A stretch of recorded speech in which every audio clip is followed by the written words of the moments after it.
برای چی پیامبر گرامی را جادو کردند؟ اکو این برای چی ندارد دادر عزیز؟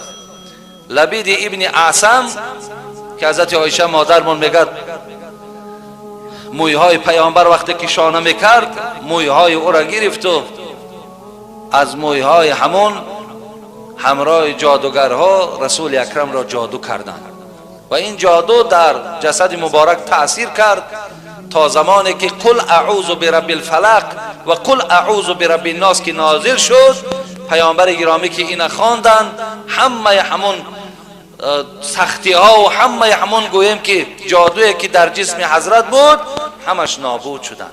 این در تقدیر پیامبر ما بوده است که او جادو ده می شود.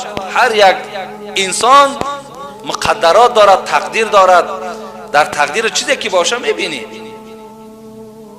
برای همین دادر عزیز این هم یک حکمت دیگرش همین است که یک مهربانی خدا است که خداوند برای ما معوذتین داد، قل اعوذ برب الفلق قل اعوذ برب الناس داد که امتای پیامبر دائم خوانین، اینها را در دستاتون دمین، در تمام بدنتون مالین تا که از این جنایتکارها، از این پلیدها، از این افلاس هایی که نام اونا جادوگر و فالبینن شما نجات یابید.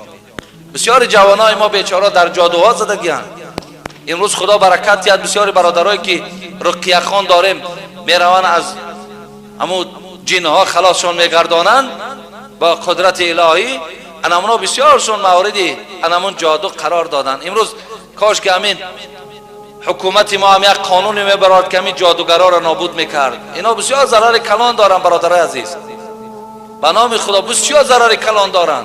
تصور کن که یک بچه را وقتی میبندن گویه میبندن در یک خانه نه، در دو خانه، هم خانه زن هم خانه مرد هم خیش و توار، یک مصیبت کلان است. چی دهشتایی است کی میکنه؟ یک انسان. این خیلی بدبختا هم زیاد داره. برای همین شما دائم قل اعوذ برب الفلق قل اعوذ برب الناس خوانین، آیت الکرسی را خوانین، بدناتون مالین تا از شر اینا شما ضرر از اینا ضررشون با شما نرسد.